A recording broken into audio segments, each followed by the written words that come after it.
Hello guys, welcome to our channel Queen Rebirth Passion Story. Chapter 1 मैं तो मरूंगी ही, लेकिन साथ में तुम सबको भी लेकर मरूंगी। मैं तो मरूंगी ही, लेकिन साथ में तुम सबको भी लेकर मरूंगी।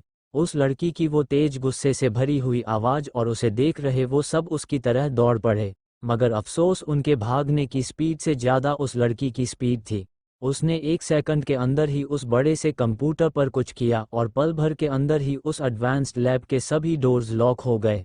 सिर्फ उस लैब के ही नहीं, बल्कि उस आइलैंड पर की जितनी भी छोटी छोटी लैब और विला और बंगलो थे, उन सब के डोर भी। वो आइलैंड समंदर के बीचों बीच काफ़ी अंदर था, जहाँ तक पहुँचना नॉर्मल लोगों के लिए मुश्किल ही था, या फिर ये कहे कि वो एक अलग ही दुनिया थी। एक एडवांस्ड दुनिया जो सिर्फ रिसर्च के लिए ही बनाई गई थी, और वहाँ जो रिसर्च होते थे वो तो काफ़ी लोगों को पता भी नहीं थे।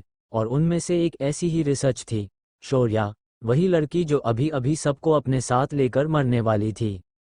शौर्या की मोम जब वो प्रेग्नेंट थी तभी वो लोग उन्हें उस आइलैंड पर लेकर आ गए थे, और उनके पेट में पल रही शौर्या पर उस वक़्त से ही अलग अलग एक्सपेरिमेंट करने शुरू कर दिए थे। सिर्फ उस पर ही नहीं, बल्कि उसके साथ साथ तकरीबन 80 से भी ज़्यादा प्रेग्नेंट वीमेन थी जिन पर ये एक्सपेरिमेंट हो रहे थे, और लास्ट में सिर्फ शौर्य ही ऐसी थी जिसका बर्थ सक्सेसफुली हो गया था। बाकी सब बच्चे और उनकी मॉम्स उस दौरान ही मर गए थे। शौर्या की मोम भी उससे बाख नहीं पाई, और शौर्या को जन्म देने के बाद वो भी मर गई। वो जो उस पर एक्सपेरिमेंट कर रहे थे उन्होंने ही फिर उस बच्चे का नाम शौर्य रखा, और फिर शुरू हुए उस पर एक्सपेरिमेंट, और एक आम मासूम सी लड़की से वो सुपर इंटेलिजेंट लड़की में कन्वर्ट हो गई। She is perfect in everything. ऐसा कोई काम नहीं था जो वो कर नहीं सकती थी। वो एक रॉबर्ट के तरह थी, एक जिंदा रॉबर्ट जो हर एक काम में एक्सपर्ट था। रॉबर्ट के तरह ही इमोशनलेस थी, और शायद रॉबर्ट से भी कई गुना ज़्यादा इंटेलिजेंट, जिसके आईक्यू लेवल को काउंट भी नहीं किया जा सकता था। शौर्या ने उसके उम्र के 10वें साल में ही एक ऐसे मेडिसिन इन्वेंट की थी जो डायबिटीज के पेशेंट के लिए वरदान थी। उसकी कैंसर पर की मेडिसिन, दूसरे बीमारियों पर की मेडिसिन, और ना जाने कितनी ड्रग्स, सब कुछ काबिले तारीफ था। ऐसा कौन सा वायरस नहीं था जिसका एंटीडोट वो बना नहीं सकती थी, और सिर्फ मेडिसिन में ही नहीं बल्कि दूसरे फील्ड में भी वो उतनी ही एक्सपर्ट थी। उसके मैकेनिकल स्किल्स भी बहुत अच्छे थे, और उसी की वजह से उसने वर्ल्ड्स के बेस्ट शिप्स, जहाज बनाए थे जिसकी हेल्प से ही उस आइलैंड तक पहुंचा जा सकता था। और भी बहुत कुछ था उसके बारे में जो आगे पता चल ही जाएगा। शौर्या की हेल्प से उसके ओनर ने, हाँ ओनर क्योंकि ऐसी वो सबसे इंटेलिजेंट शौर्या वहाँ सिर्फ एक गुलाम थी, एक ऐसे गुलाम जिसकी मदद से उसके मालिक ने ना जाने कितने अब्जों से पैसे कमाए थे, और बदले ही उसे क्या मिला था, सिर्फ अकेलापन और अंधेरा। रॉबर्ट जैसी थी वो, रॉबर्ट नहीं।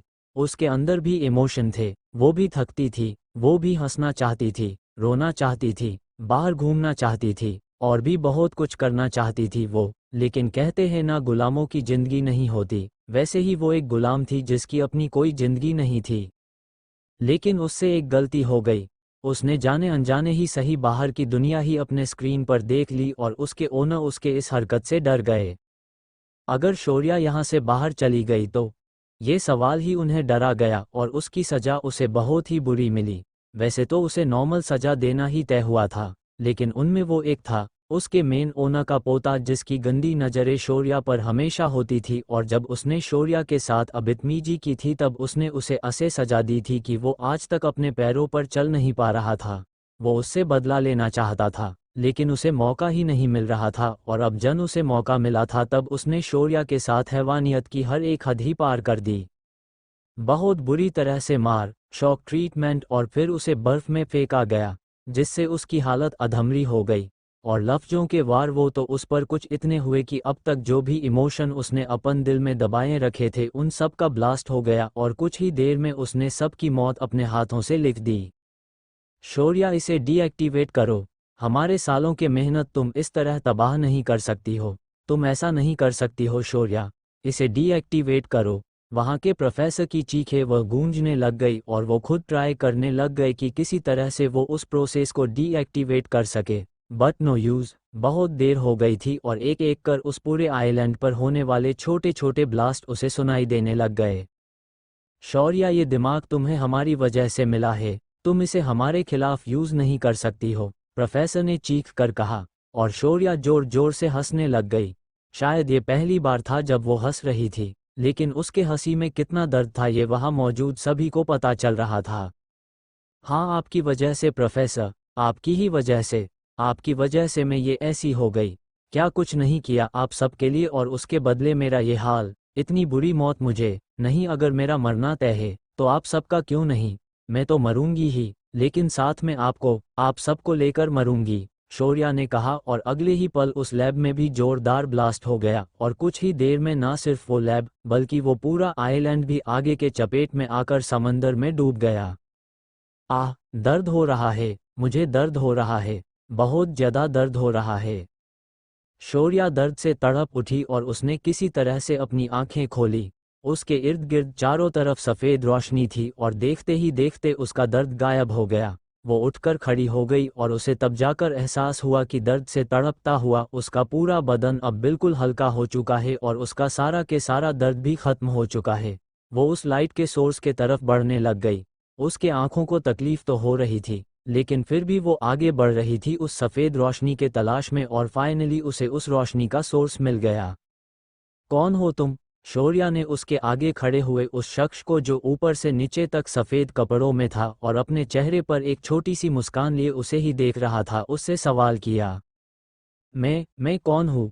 मैं वो हूँ जो तुम्हारे समझ से परे है। तो मुझे जानने से बेहतर ये नहीं कि तुम तुम्हारे सामने रखे हुए दो जिंदगियों के बारे में जान लो, उस शख्स ने कहा। और शौर्या उसे उलझन भरी नज़रों से देखने लग गई।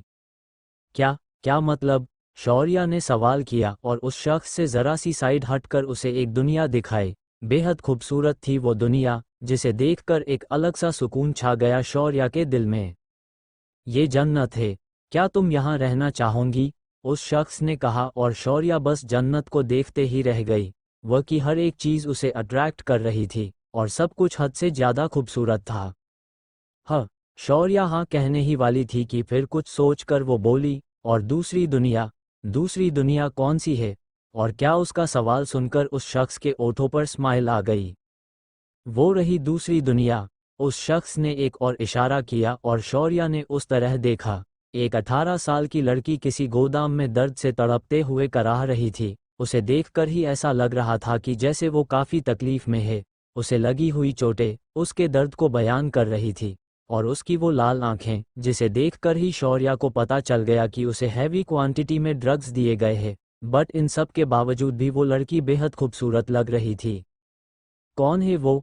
शौर्या के बातों में अपनापन था। यही हालत कुछ घंटों पहले उसकी ही थी, और जितना दर्द उसके चेहरे पर दिख रहा था ना, उतना ही दर्द शौर्या ने अभी अभी भुगता था।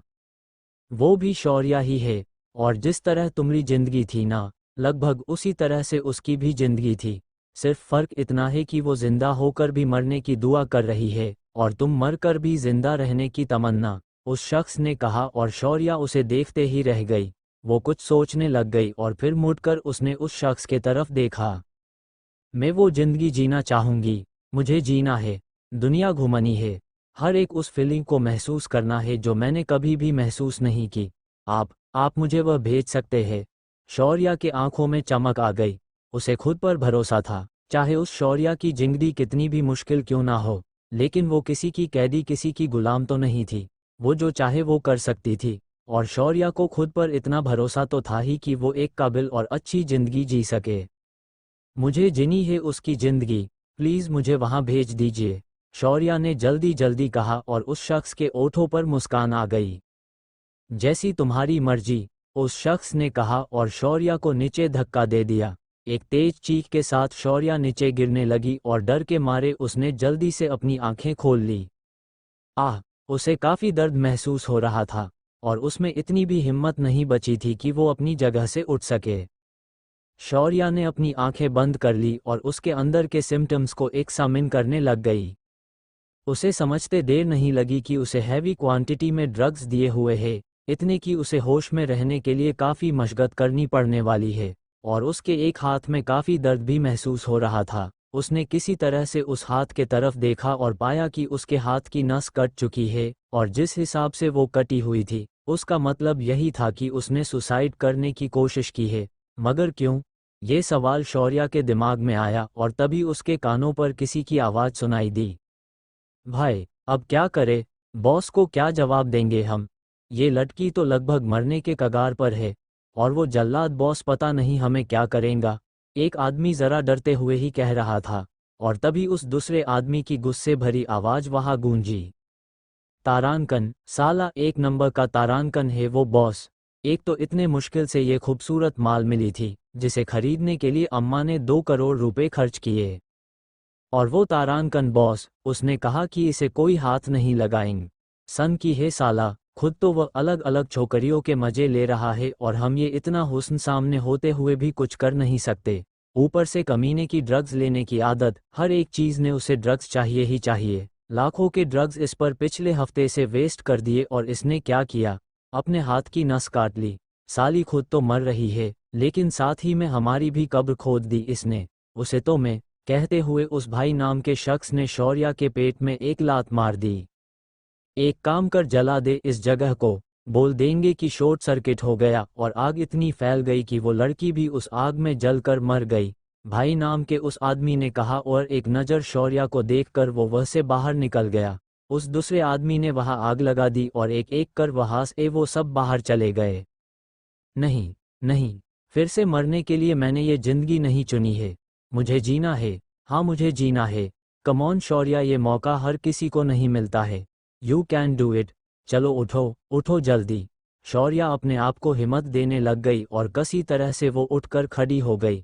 उसने किसी तरह से अपनी आंखें खोलकर इर्द गिर्द देखा और उसे एक साइड पानी की बोतल दिखाई दी। शौर्या ने वो सारी की सारी बोतल अपने सर पर उंडेल दी और अपने आप को होश में लाकर वो वहां से बाहर के तरफ जाने की कोशिश करने लग गई। क्या वो बाहर जा पाएंगी, या फिर उसे मिली इस जिंदगी भी मिलने के साथ ही खत्म हो जाएंगी?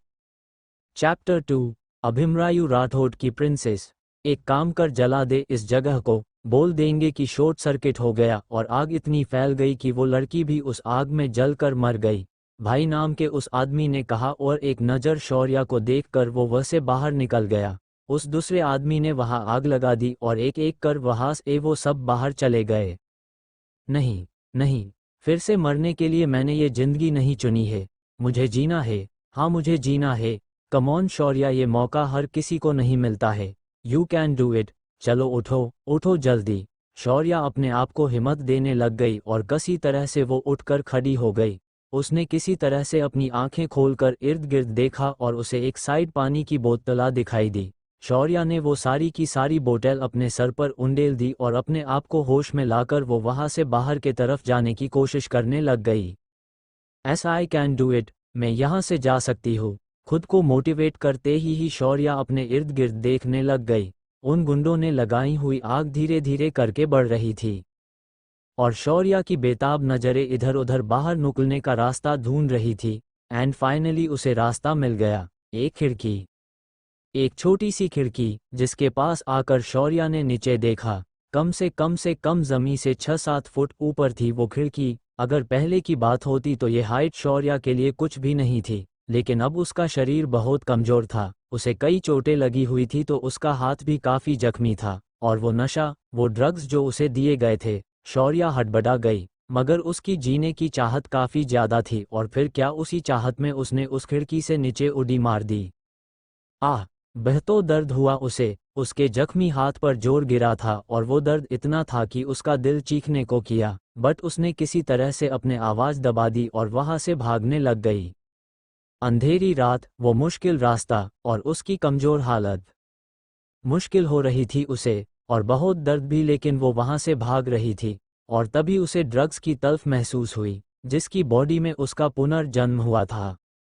उसे शायद काफी दिनों से ड्रग्स दिए जा रहे थे, और अब शायद उसके ड्रग्स का वक्त हो गया था। उसकी बॉडी थरथराने लग गई और उसकी आंखों भी बंद होने लग गई। ड्रग्स का नशा इतना आसान थोड़ी ही होता है। एक बार वो लत लग गई तो छूट पाना बहुत ही मुश्किल। आगे ये बॉडी उसकी होती तो वो खुद पर कंट्रोल कर पाती, लेकिन ये बॉडी उस 18 साल के मासूम शौर्या की थी, जिसकी जिंदगी काफी आम सी थी, और उस आम सी लड़की के लिए ये सब सहन कर पाना मुश्किल ही था। शौर्या ने अपने आप पर कंट्रोल किया, लेकिन जब उससे रहा नहीं गया तो उसने अपना जख्मी हाथ अपने नाक के पास ले आ गई। वो खून में से आती ड्रग्स की गंध शौर्या को अब जाकर थोड़ा अच्छा लग रहा था। वो किसी तरह से आगे बढ़ती रही और फाइनली पक्के सड़क तक आ गई। वो रास्ते पर आई ही थी कि एक स्पीड में आने वाली कार की हेडलाइट उसके चेहरे पर आ गई और शौर्या ने रोशनी से बचने के लिए अपने आंखों के आगे हाथ रख दिया। उसके सामने की वो इम्पोर्टेड ब्लैक बुगाटी तेज आवाज के साथ रुक गई और उसके साथ साथ उस कार के पीछे आने वाली बाकी के कार्स भी रुक गए। What the hell are you doing? उस कार में बैठे हुए उस यंग हैंडसम लड़के ने गुस्से से अपने ड्राइवर को घूरते हुए सवाल किया और वो ड्राइवर डर से कांप उठा। उसका बॉस कितने गुस्से में है वो ये बात जानता था और वैसे में भी ये गलती आज तो उसकी नौकरी गई इस बात का उसे अंदाजा हो गया। सॉरी बॉस, लेकिन वो लड़की, उस ड्राइवर ने किसी तरह से कहा और वो अपने लंबे कदमों से बाहर आ गया। उसके कदम अपने आप ही उस लड़की के तरफ बढ़ने लग गए जो अब भी अपने हाथों से अपन चेहरा कवर करे ही बैठी थी। कार की वो रोशनी उसे बहुत तकलीफ दे रही थी। उस लड़के ने उसे देखा और खून से सने हुए उसके हाथ देखकर ना जाने क्यों उसके दिल में एक अजीब सी बेचैनी छा गई। वो एक कदम और उसके नज़दीक गया और उसकी नज़रों में उसके हाथ से लगातार बहता हुआ खून और उसकी और चोटें आ गई। उसे ऐसे देखकर एक पल के अंदर ही उसने पी हुई शराब का नशा उतर गया और वो उसके पास बैठ गया। बेहद खूबसूरत थी उसके सामने को वो लड़की और शायद उतनी ही बहादुर भी। उसे लगी चोटें और उसके बावजूद भी उसका यहाँ अकेले आना उसे समझते देर नहीं लगी कि जिसने भी उसके साथ गलत किया है उसके कैद से भाग कर आए है वो, और उस बहादुर लड़की ने उसके दिल में अपनी जगह बना ली। आज तक उसने कमज़ोर, अपनी खूबसूरती का दिखावा करने वाले नाजुक लड़कियों को काफ़ी बार देखा था। ऐसी ना जाने कितनी लड़कियां उसके इर्द गिर्द मंडराती रहती थी और उसी वजह से उसके दिल में लड़कियों के लिए घिन सी बैठ गई थी। लेकिन ये लड़की, उसे देखकर ही पता चल रहा था कि वो सबसे अलग है। खून से, मिट्टी से सनी हुई होने के बावजूद भी उसने उस हर्टलेस लड़के के दिल में अपने लिए जगह बना ली। प्रिंसेस, उसके ओठों पर अपने आप ही ये लफ्ज आ गए और शौर्या ने अपने आंखों पर से हाथ धीरे धीरे करके हटा दिए। उसका चेहरा खून से मिट्टी से भरा हुआ था, लेकिन उसकी आंखें, वो साफ साफ उस लड़के को दिखाई दे रही थी, और उन खूबसूरत हरी जर्द आंखों को देखकर उसकी सांसें एक पल के थम सी गई। वो लड़का शौर्या के काफ़ी करीब था और उस वजह से उसने पी हुई शराब की गंध शौर्या को आ रही थी। ड्रग्स के लिए तड़पते हुए उसकी बॉडी को वो गंध इतनी पसंद आई कि उसने जल्दी से अपना चेहरा उसके चेहरे के तरफ ले लिया और अपने सांसों में उस शराब की गंध को भर लिया। उसकी ये हरकत और उस लड़के की आंखें छोटी हो गई। वो कुछ समझने की कोशिश करने लगा लेकिन अगले ही पल शौर्या उसके चेहरे के और भी करीब आ गई। उन दोनों के ओठों के बीच नाखून भर का ही फासला था, और जिस हिसाब से वो शौर्या सांसें भर रही थी, उस लड़के को समझते देर नहीं लगी कि उस लड़की को नशे की जरूरत है, और ना जाने क्या सोचकर उसने अपने ओठ उस लड़की के ओठों पर रख दिए। उसके दोनों ओठों को अपने ओठों के बीच रखकर वो पैशनेटली उसे किस करने लग गया, और शौर्या भी उसका पूरा पूरा साथ देने लग गई। उसे बाकी कुछ भी समझ नहीं आ रहा था, सिवाय उसके पिए हुए शराब की खुशबू के और अपने ओठों और जुबान पर फिल होते हुए उसकी टेस्ट के। देखते ही देखते दोनों की किस और भी पैशनेट होने लग गई। उस लड़के के गार्ड्स और वो ड्राइवर सब देख रहे थे और उनकी हैरानी और भी बढ़ती जा रही थी। उनके बॉस को लड़कियों से इतनी एलर्जी थी कि उसके हेड ऑफिस में एक भी गर्ल स्टाफ नहीं था। उसके जो दूसरे ऑफिस थे उसमें गर्ल्स को बॉयज के बराबर ही इक्वल राइट थे, और उनके काम को देखकर उन्हें प्रमोशन भी दिया जाता था। लेकिन उसके ऑफिस में एक भी गर्ल स्टाफ को नहीं रखा था उसने। इस कदर वो लड़कियों से दूर रहता था, और आज ना जाने कौन सी लड़की जो सड़क पर मरने की हालत में उसे मिली है, उसे उनका बॉस किस कर रहा है। ये देखकर तो सबकी आंखें ही बड़ी हो गई। शौर्या को किस करते हुए ही उस लड़के ने उसे अपने बाहों में उठाया और अब तक उन्हें देख रहे गार्ड्स में से एक गार्डर ने जल्दी से आगे आकर उसके लिए कार का डोर खोल दिया। उसे लेकर ही वो गाड़ी के अंदर बैठा और उसने शौर्या के ओठों से अपने ओठ छुड़ाकर ड्राइवर को कार हॉस्पिटल लेने के लिए बोल दी। बस 2 सेकंड, 2 सेकंड ही उसके ओठ शौर्या के ओठों से दूर हुए थे और हो गई ना वो गुस्सा। उसकी वो हरी जर्द नजरें गुस्से से भर उठी और अगले ही पल उसने उसकी कॉलर पकड़ ली और उसके ओठों को फिर से उसके ओठों पर रख दिया और फिर एक बार डीप किस में वो दोनों उलझ गए। ये उनकी फर्स्ट किस थी। शौर्या भले ही अपने नशे को पूरा करने के लिए उसके ओठों के साथ खेल रही थी, लेकिन वो वो इस एहसास में पूरी तरह से खो गया था और उसकी प्रिंसेस का यूं उसके ज़रा से दूर होने पर गुस्सा होना, उफ़, उसे कितना खुश कर गया था इस बात का अंदाजा वो खुद भी नहीं लगा सकता था। उसके बालों में हाथ घुमाते हुए वो और भी उसे चूमने में लग गया, लेकिन अब शौर्या से बर्दाश्त नहीं हो रहा था। उसके हाथों से खून काफ़ी बह चुका था तो उसे चक्कर आने लग गए थे और उसे ऐसा लग रहा था कि जैसे फिर से कोई उसे उस नशे को छीन रहा हो, और धीरे धीरे करके उसकी अनकहे बदन होने लग गई। Princess, hey princess, open your eyes. वो लड़का पैनिक हो गया उसे ऐसे बेहोश होते हुए देखकर, और वो जोर से चीखते हुए उसके ड्राइवर से बोला, ड्राइवर ड्राइव फास्ट। और उसके गुस्से से इतना कहते ही ड्राइवर ने भी कार की स्पीड फुल कर दी। अपने बाहों में लिए हुए वो धीरे धीरे उसे उठाने की कोशिश कर रहा था। शौर्या की बंद आंखें उसे अंदर तक डरा रही थी। आज तक वो कभी भी किसी से भी नहीं डरा था, या फिर ये कहे कि डर क्या चीज़ होती है उसे पता ही नहीं था, लेकिन आज उसे समझ आ गया था कि डर क्या होता है। उठ जाओ प्रिंसेस, प्लीज़ उठ जाओ। अभी मिली हो तुम मुझसे दूर नहीं जा सकती। आई कनो कि तुम्हें दर्द हो रहा होगा, लेकिन baby, just little more time. हम हॉस्पिटल जा रहे हैं, बस तब तक अपने आप को संभला। सुन रही हो ना प्रिंसेस? वो बेकरारी से उसके चेहरे को थामते ही उसे समझा रहा था।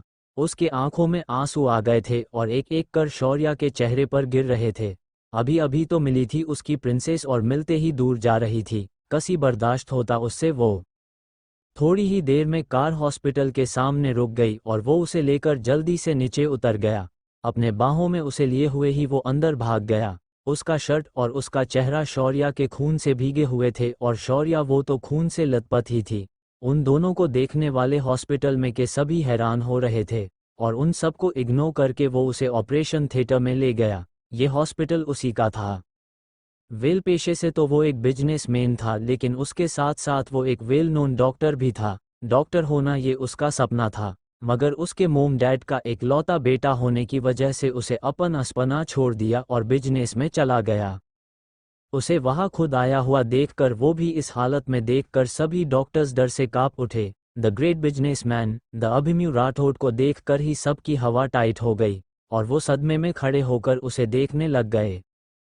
ट्रीट हर यू इडियट, क्या मुझे ही वो बात तुम सबको समझानी होंगी? वो जोर से चीखा। उसकी प्रिंसेस की हालत खराब थी, अरु ये स्टूपिड डॉक्टर्स सिर्फ उसे देख रहे थे। गुस्सा ही आ गया उसे, और उतना ही वो हेल्पलेस भी फील करने लग गया। वो खुद उसका इलाज करना चाहता था, लेकिन उसकी हालत, उसका डरना, अगर उसके प्रिंसेस को उसकी वजह से ही कुछ हो गया तो। ये सोचकर ही डर की एक ठंडी लहर उसके बॉडी में दौड़ पड़ी और उसने अपनी प्रिंसेस को उन डॉक्टर्स को सौंप दिया। 1 मिनट, 2 मिनट, 5 मिनट, और बस अभिमन्यु राठौड़ का पूरा पेशेंस खत्म हो गया और वो खुद ऑपरेशन थिएटर के अंदर चला गया। जल्दी से अपने आप को सैनिटाइज कर उसने सर्जिकल गाउन पहन लिया और खुद उसके प्रिंसेस के पास चला गया उसका इलाज करने। आज पहली बार उसके हाथ कांप रहे थे। आज से पहले उसने ना जाने कितनी ऑपरेशन करे थे और क्रिटिकल से क्रिटिकल कंडीशन में से उसने पेशेंट की जान बचाई थी, बट आज उसे ऐसा अलग रहा था मानो जैसे ये उसका पहला ऑपरेशन है। चैप्टर 3 नन्ही शौर्या उसे वहां खुद आया हुआ देखकर, वो भी इस हालत में देखकर सभी डॉक्टर्स डर से कांप उठे। The great businessman the Abhimanyu Rathore को देखकर ही सबकी हवा टाइट हो गई, और वो सदमे में खड़े होकर उसे देखने लग गए। ट्रीट हर यू इडियट, क्या मुझे ही वो बात तुम सबको समझानी होंगी? वो जोर से चीखा। उसकी प्रिंसेस की हालत खराब थी, अरु ये स्टूपिड डॉक्टर्स सिर्फ उसे देख रहे थे। गुस्सा ही आ गया उसे, और उतना ही वो हेल्पलेस भी फील करने लग गया। वो खुद उसका इलाज करना चाहता था, लेकिन उसकी हालत, उसका डरना, अगर उसके प्रिंसेस को उसकी वजह से ही कुछ हो गया तो। ये सोचकर ही डर की एक ठंडी लहर उसके बॉडी में दौड़ पड़ी और उसने अपनी प्रिंसेस को उन डॉक्टर्स को सौंप दिया। 1 मिनट, 2 मिनट, 5 मिनट, और बस अभिमन्यु राठौड़ का पूरा पेशेंस खत्म हो गया और वो खुद ऑपरेशन थिएटर के अंदर चला गया। जल्दी से अपने आप को सैनिटाइज कर उसने सर्जिकल गाउन पहन लिया और खुद उसके प्रिंसेस के पास चला गया उसका इलाज करने। आज पहली बार उसके हाथ कांप रहे थे। आज से पहले उसने ना जाने कितनी ऑपरेशन करे थे और क्रिटिकल से क्रिटिकल कंडीशन में से उसने पेशेंट की जान बचाई थी, बट आज उसे ऐसा अलग रहा था मानो जैसे ये उसका पहला ऑपरेशन है। उन्हें लीड करने वाले हेड नर्स ने शौर्या का चेहरा साफ करने को लिया, और उसके माथे की जख्म पर उसका हाथ लगते ही शौर्या की बॉडी थरथरा उठी। वो पूरी तरह से बेहोश नहीं हुई थी, इस वजह से उसे काफ़ी तकलीफ हुई और उसकी बॉडी ने मूवमेंट की आराम से। शी इज़ माई प्रिंसेस, और अगर उसे ज़रा भी तकलीफ हुई तो आई विल मेक श्योर कि तुम्हारी आगे की पूरी ज़िंदगी तकलीफ़ों से भरी हुई होंगी। अभिमन्यु ने की वो डेडली डेविल ऑरा और ठंड लहजा। वो नस बुरी तरह से कांप उठी और सॉरी कहकर 2 कदम पीछे हो गई। यूजलेस, अभिमन्यु ने कहा और खुद उसका चेहरा क्लीन करने लग गया। उसके हाथ की ट्रीटमेंट दूसरे डॉक्टर कर रहे थे और अभिमन्यु का ये ऑरा देखकर वो भी थरथरा रहे थे। She is my princess. Abhimanyu के ये लफ्ज और सबको समझ में आ गया कि उनके सामने लेटी हुई लड़की अभिमन्यु राठौड़ के लिए बहुत खास है, सो वो सब उसे बचाने की पूरी कोशिश करने लग गए।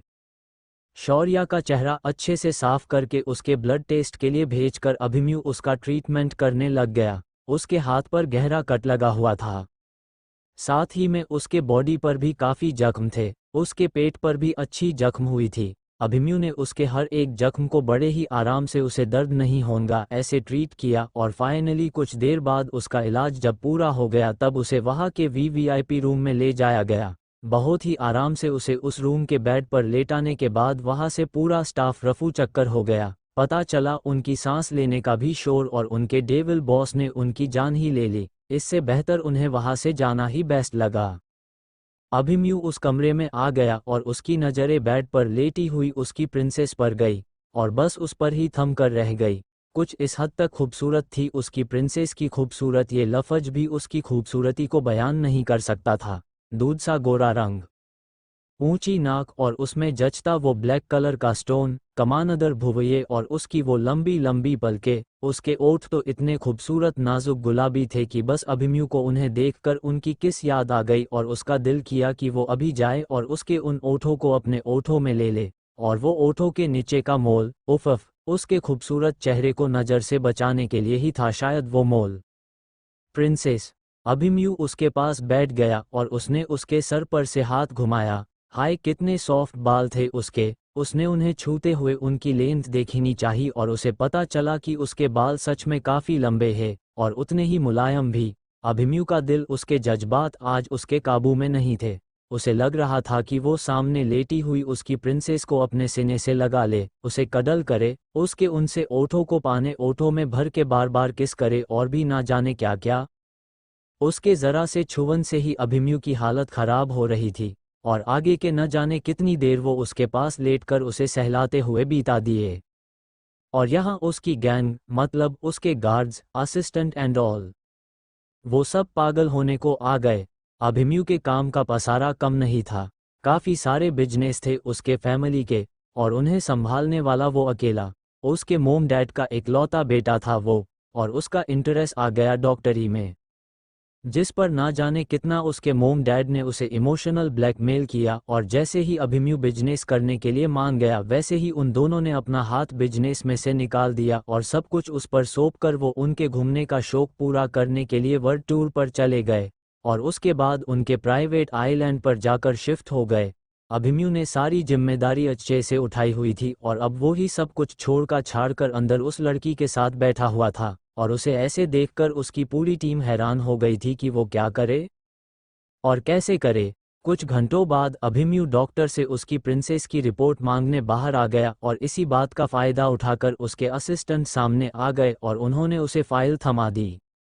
बहुत ज़रूरी है बॉस, उसके मेन असिस्टेंट वरुण ने कहा और अभिमन्यु ने उसे घूर कर देखा। उसके लिए उसकी प्रिंसेस से ज़रूरी कुछ नहीं था और वो वापस उसके पास जाने ही वाला था कि मयंक, उसका दूसरा असिस्टेंट जो उसका बेस्ट फ्रेंड भी था, वो जल्दी से बोला, यार क्यों मार रहा है हमें, बीएस इतने 3 फाइल देख और फिर चले जा अपने प्रिंसेस के पास, प्रोमिस परेशान नहीं करेंगे, प्लीज यार, करोड़ों का नुकसान हो जाएगा, मयंक ने रोते हुए ही कहा और अभिमन्यु गहरी सांस लेकर उसके केबिन के तरफ चला गया। ही डोंट वांट कि उसकी प्रिंसेस उनकी आवाज़ से डिस्टर्ब हो, इसीलिए उसने केबिन में जाना ही जरूरी समझा। बाबा, बाबा, एक छोटी सी बच्ची दौड़ते ही आया। उसके बाबा ने उसे अपने गोद में लिया। मेरी जान, मेरी शौर्या, जानती हो बच्चू कि बाबा ने आपका नाम शौर्या क्यों रखा? क्योंकि आप ही उतनी बहादुर, मेरा बच्चा अपनी मौत से लड़कर मेरे जिंदगी में आया और मेरी लाइफ को खुशियों से भर दिया। मेरा बहादुर बच्चा। और उनकी बात सुन वो छोटी सी बच्ची खिलखिलाकर हंस पड़ी। बाबा चॉकलेट, बाबा मुझे नहीं जाना, बाबा मुझे नहीं खाना, मैं जीत गई, मुझे सेकंड प्राइज ही मिला, मुझे ये फ्रॉक नहीं पसंद। और भी ना जाने कितनी यादें एक एक कर बेड पर लेती हुई शौर्या के जहन में आ रही थी, और एक बाप बेटी के उस खूबसूरत रिश्ते को देखकर नाइन में भी उसके होठों पर बड़ी वाली स्माइल आ गई। एक पिता का प्यार कितना अच्छा होता है मेरे बाबा, शौर्या ने कहा। उसने कभी भी किसी का प्यार महसूस नहीं किया था, और ये इस तरह से मुस्कुराना, हंसना, खेलना, ये सब तो उसके नसीब में था ही नहीं। नहीं बाबा उठिए ना, प्लीज़ उठिए, क्या हो गया आपको? 10 साल की वो बच्ची बहतो तेज रो रही थी और उसके सामने सफ़ेद कपड़ों में लेटे हुए उसके बाबा को उठाने की कोशिश कर रही थी। मेरे बाबा मरे नहीं है, आप चुप करिए, माँ झूठ बोल रही है, उस छोटी शौर्या ने कहा, और अगले ही पल उसके सौतेली माँ ने उसे जोरदार तमाचा मार दिया। उनका फोर्स इतना था कि छोटी शौर्या नीचे ही गिर गई। क्या कर रही ही दी, अगर ये मर गई ना, तो इस घर से और तुम्हारे उस पति की थोड़ी बहुत प्रॉपर्टी है उससे हाथ धो बैठोगी। उस कमीने को पता था कि वो मरने वाला है, इसीलिए उसने पहले से ही इसके लिए पूरी अरेंजमेंट करके राखी हुई थी। अगर इसके साथ कुछ भी बुरा हुआ, या फिर हमने इस पर कोई ज़बरदस्ती की या इसकी पाइप बंद कर दी, तो महीने के जो 30,000 रुपये तुम्हें मिलने वाले हैं ना, वो बंद हो जाएंगे और सारी प्रॉपर्टी कॉलेज के ट्रस्ट में चली जाएंगी, उस आदमी ने कहा। और शौर्य अका सौतेली माँ गुस्से से तिलमिलाते हुए रह गई। उसे वही छोड़कर वो अंदर कमरे में चली गई। आगे के ना जाने 2-3 महीनों तक छोटी शौर्या बीमार थी और अकेले कमरे में उसके बाबा को याद करते हुए रोती रहती थी। ज़्यादा हंस मत, घर के काम कर, खाना बना, मेरी बेटियों से ज़्यादा खूबसूरत लगोगी तुम, पढ़ने दे रही हूँ उसका शुक्र मना। अगर मेरी बेटियों से पढ़ाई में आगे जाने का सोचा तो याद रखना, जान से मार दूंगी। ना जाने किसका गंदा खून है, पता नहीं कौन से कचरे के डिब्बे से उठा कर ले आया था वो कमीना इसे। चल इस पेपर पर साइन कर, अब से ये पूरी जायदाद हमारी हुई, पूरे 2 करोड़ लूंगी इसके। 2 करोड़ में खरीदना हो तो लो इसे, वरना इसके जैसी खूबसूरत लड़की के लिए दूसरे मुझे और भी रुपए देने को बैठे हैं। जाने दो मुझे, मेरी माँ मुझे नहीं बेच सकती। नहीं, इंजेक्शन मत दो मुझे, दर्द होता है, मत मारो। आह, मुझे मरना है, अपनी इज्जत गंवाने से अच्छा है कि मैं मर जाऊं। ऐसे एक के बाद एक ना जाने कितने मेमोरी शौर्या के दिमाग में चल रही थी, और आखिर में उसने अपने हाथ की नस काट ली। इस तरह नशे में रहकर अपनी इज्जत गंवाने से अच्छा तो उसे मरना ठीक लगा, और उसने मरना ही चुना। हर रोज तो वो मरने की उसके बाबा के पास जाने की दुआ करती ही थी, लेकिन अब सिर्फ दुआ नहीं, बल्कि उसने सच में सुसाइड कर लिया। और एक जोरदार चीख के साथ शौर्या बिस्तर पर से उठकर बैठ गई। प्रिंसेस, एक फिक्रमंद आवाज और उसी के साथ अपने कंधे पर महसूस हुई उसकी पकड़। शौर्या का जिस्म थरथरा उठा, उसकी आंखें अभी भी बंद थी, लेकिन ये छुवन वो पहचानती थी। ये वही सेफ बाहें थी जो उसने बेहोश होने से पहले महसूस की थी। उसकी वो छुवन, वो किस, और अल्कोहल की वो स्मेल, सब कुछ याद कर महसूस कर शौर्या की सांसें ऊपर नीचे होने लग गई और उसे ड्रग्स की चाहत हुई। उसने अपना सर ऊपर किया और उसके ओठों के पास बढ़ने लग गई, और अभिमन्यु उसे रिलैक्स करने के लिए उसे कडल करने लग गया। उसने उसकी रिपोर्ट देखी थी, पिछले 7 से 8 दिनों से उसे लगातार अलग अलग ड्रग्स दिए जा रहे थे। उसके जैसे कमजोर सिर्फ 18 साल के लड़की के लिए वो सारे ड्रग्स का नशा हैंडल करना मुश्किल ही जाने वाला था, बहुत मुश्किल जाने वाला था। उन ड्रग्स का नशा ही तो था वो, जो 2 दिनों से वो बेहोश थी, और जब भी उसको होश आना था तब ड्रग्स की तलब होना आम बात थी। और वो जो उसके होठों के पास बढ़ रही थी वो किस लिए है, ये बात अभिमन्यु समझ पा रहा था। Princess relax, calm down baby. Abhimanyu की वो मैग्नेटिक, एक्स्ट्रा सेड्यूसिंग नशीली आवाज और शौर्या पर उसके आवाज का नशा भी चढ़ गया। उसने अपनी आंखें खोल ली और वो उसके सामने बैठे हुए उस शख्स को देखने लग गई जिसका जादू उस पर चढ़ा हुआ था। किसी फॉरेनर को भी पीछे छोड़ेगा इतना गोरा चेहरा, वेल ट्रिम बियर्ड, तेज तर्रार आंखें और धारदार ऊंचा नाक, और उसके वो किसेबल ओठ जिसे देखकर ही शौर्या की उसके ओठों को छूने की चाहत और भी बढ़ गई, और उसने बचा कुचा फासला मिटाकर उसके ओठों पर अपने ओठ टिका दिए। अभिमन्यु भी हैरान ही था उसे देखकर, उसकी आंखों को देखकर, वो उसकी ग्रीन आइज, उफ, क्या कहर ढा गई थी अभिमन्यु राठौड़ पर कि वो खोसा गया उसमें, और अब तक अपने आप को काबू में रखे हुए उसने उसके होठों की छुवन से ही अपने आप को उसे सौंप दिया। चैप्टर 4, डोंट क्राई बच्चा। डोंट क्राई बच्चा। उसने उसकी रिपोर्ट देखी थी। पिछले 7 से 8 दिनों से उसे लगातार अलग अलग ड्रग्स दिए जा रहे थे। उसके जैसे कमज़ोर सिर्फ 18 साल के लड़की के लिए वो सारे ड्रग्स का नशा हैंडल करना मुश्किल ही जाने वाला था। बहुत मुश्किल जाने वाला था। उन ड्रग्स का नशा ही तो था वो, जो 2 दिनों से वो बेहोश थी, और जब भी उसको होश आना था तब ड्रग्स की तलब होना आम बात थी। और वो जो उसके होठों के पास बढ़ रही थी वो किस लिए है, ये बात अभिमन्यु समझ पा रहा था। Princess relax, calm down baby. Abhimanyu की वो मैग्नेटिक, एक्स्ट्रा सेड्यूसिंग नशीली आवाज़ और शौर्या पर उसके आवाज़ का नशा भी चढ़ गया। उसने अपनी आंखें खोल ली और वो उसके सामने बैठे हुए उस शख्स को देखने लग गई जिसका जादू उस पर चढ़ा हुआ था। किसी फॉरेनर को भी पीछे छोड़ेगा इतना गोरा चेहरा, वेल ट्रिम बियर्ड, तेज तर्रार आंखें और धारदार ऊंचा नाक, और उसके वो किसेबल ओठ जिसे देखकर ही शौर्या की उसके ओठों को छूने की चाहत और भी बढ़ गई और उसने बचा कूचा फासला मिटाकर उसके ओठों पर अपने ओठ टिका दिए। अभिमन्यु भी हैरान ही था उसे देखकर, उसकी आंखों को देखकर, वो उसकी ग्रीन आइज, उफ क्या कहर ढा गई थी अभिमन्यु राठौड़ पर कि वो खोसा गया उसमें, और अब तक अपने आप को काबू में रखे हुए उसने उसके होठों की छुवन से ही अपने आप को उसे सौंप दिया। एक लॉन्ग डीप पैशनेट किस में दोनों कब खो गए उन्हें ही एहसास नहीं था। दोनों को एक दूसरे की तलब थी, एक दूसरे की प्यास थी। भले ही उस किस में शौर्या को किसी ड्रग्स का या फिर अल्कोहल का नशा फिल नहीं हो रहा था, लेकिन जो नशा उसे फिल हो रहा था ना, वो उन नशीली चीज़ों से भी ज़्यादा नशीला था, कुछ अलग था। बहुत मैग्नेटिक, सेटिस्फाइंग, और साथ ही में उतना ही बेकरार करने वाला। एक अलग सी प्यास जब रही थी उसमें, और साथ ही में कुछ ऐसा था जो उसे पूरा होने का एहसास भी दिला रहा था। शौर्या को जो ड्रग्स जी तलब हो रही थी, वो तलब अभिमन्यु जे ओठ पूरे कर रहे थे। उसे सांस लेने के दिक्कत हो रही थी, लेकिन फिर भी उससे उसे दूर नहीं होना था। अभिमन्यु को ये समझ आ गया और वो उससे दूर हुआ, और बस अगले ही पल शौर्या की नज़रें गुस्से से भर उठी। उसने जो पेट के पास अभिमन्यु के शर्ट को पकड़ा था उस पर की उसकी पकड़ कस गई, वो भी इतने जोर से कि उसके नाखून अभिमन्यु के पेट पर लग गए। Oh my princess, calm down बच्चा, आई एम योर्स, और तुमसे दूर नहीं जा रहा हूँ मैं। चलो अच्छे से सांस लो, ब्रीथ प्रॉपरली। अभिमन्यु ने प्यार से उसके चेहरे को सहलाते हुए उसे समझते हुए कहा, लेकिन शौर्या की गुस्से से भरी हुई नजरें अब भी वैसे ही उस पर टिकी थी। अभिमन्यु के ओठों पर स्माइल आ गई उन नजरों को देखकर। जितना वो उसके प्रिंसेस के बारे में सोच रहा था उतनी ही उसकी प्रिंसेस भी उससे जुड़ गई थी। इस बात का साबुत मिल गया उसे, और उसके ओठों पर की स्माइल और बढ़ गई।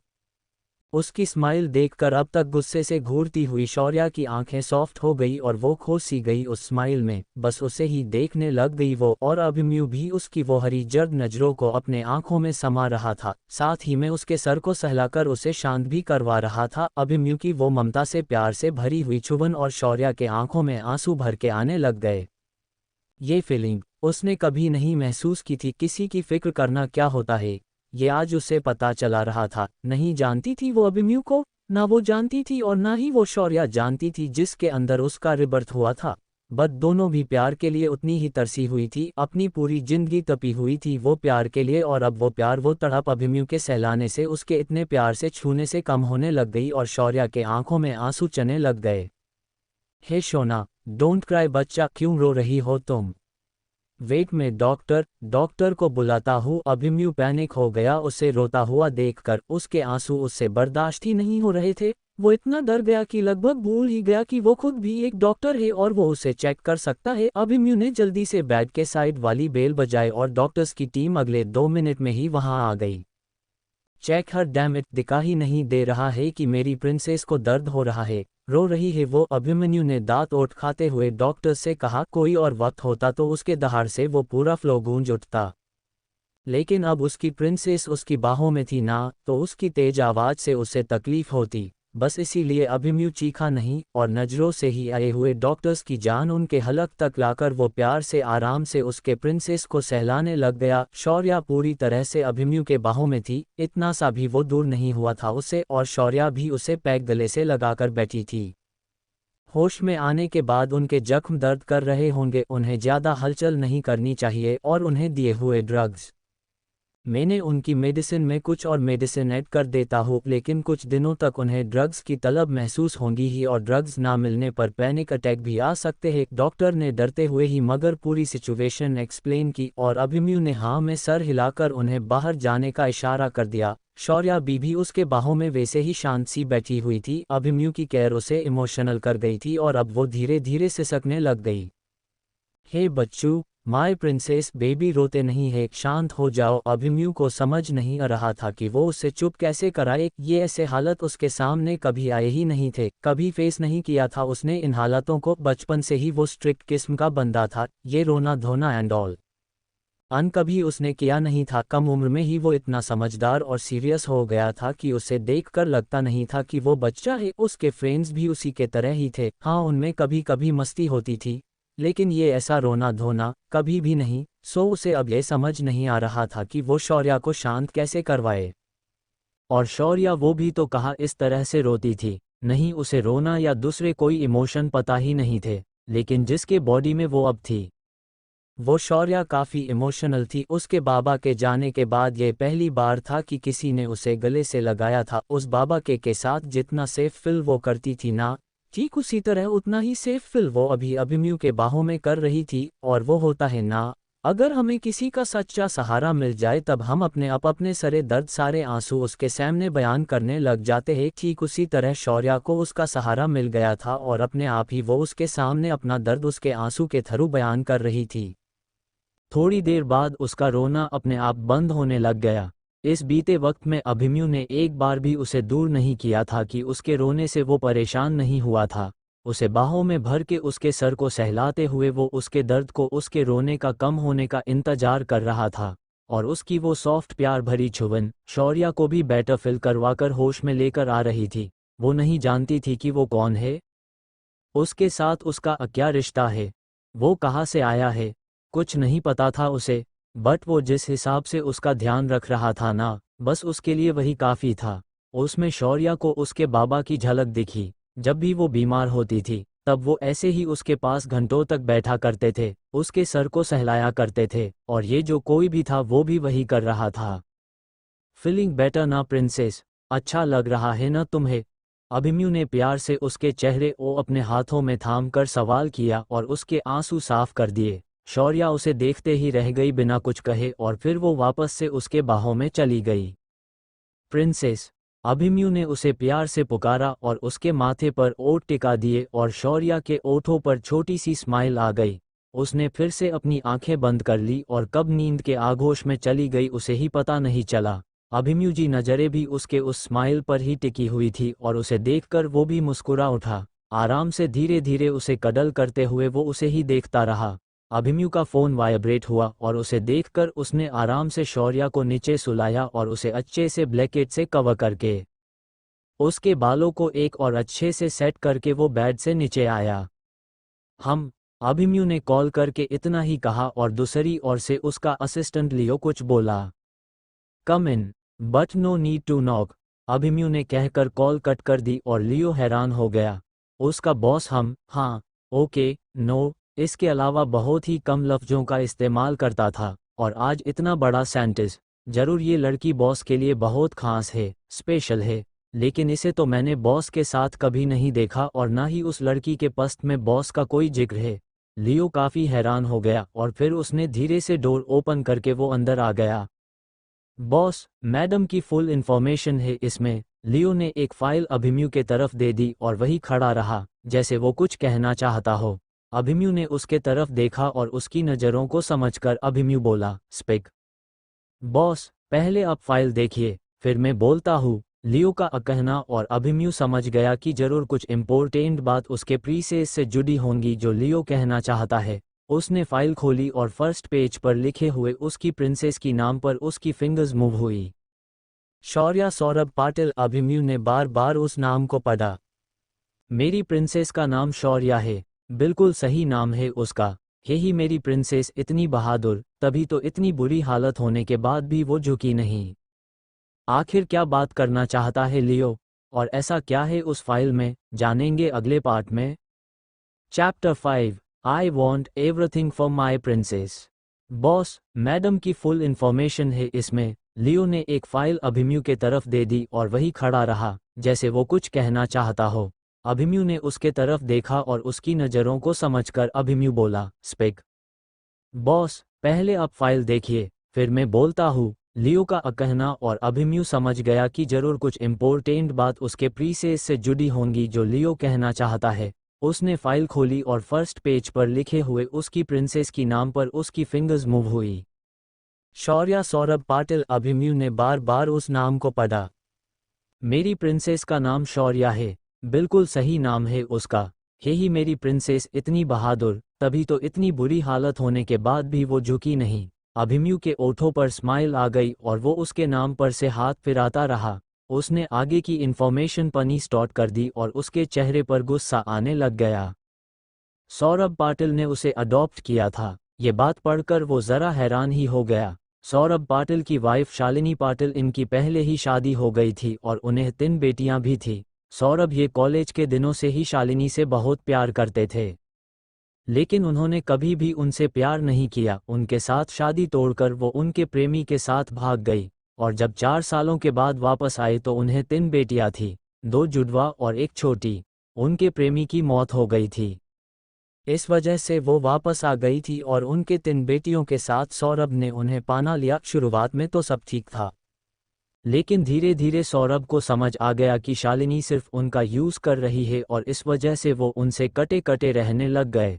आर्किटेक्ट कॉलेज में वो जाने माने प्रोफेसर थे। अरु घर की प्रॉपर्टी भी बहुत थी उनके नाम। शालिनी के बारे में सब जानने के बाद भी उन्होंने कभी भी उन्हें दूर नहीं किया, बट उनकी सारी उम्मीदें तब टूट गई जब शालिनी ने उनके बच्चे को गिरा दिया। बहुत दुखी हुए थे वो, बट फिर कभी किसी तरह से उनके तीनों बेटियों के सहारे जी रहे थे। उनके कॉलेज की ट्रिप गई थी और वही उन्हें कचरे के ढेर के पास शौर्या मिली। उसकी हालत बहुत नाजुक थी उस वक्त। लगातार 3 महीने वो आईसीयू में थी और उसके बाद जाकर उसे होश आ गया।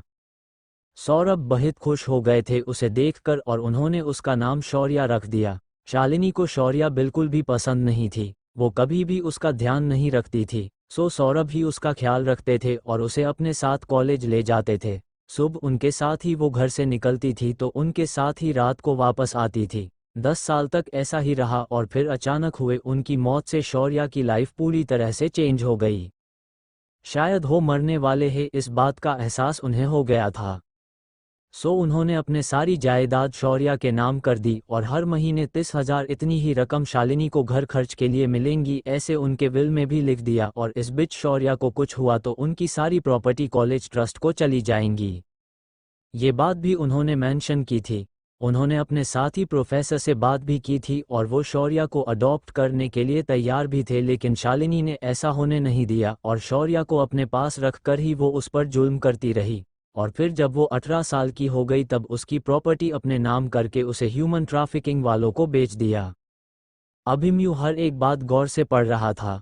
शौर्या पर हुए हर जुल्म उसमें मेंशन थे, जिसे पढ़कर उसका खून खोलने लग गया। और जन उसने पढ़ा कि उसे 2 करोड़ में बेचा गया है, तब अभिमन्यु के माथे की नस तड़ तड़ उड़ने लग गई।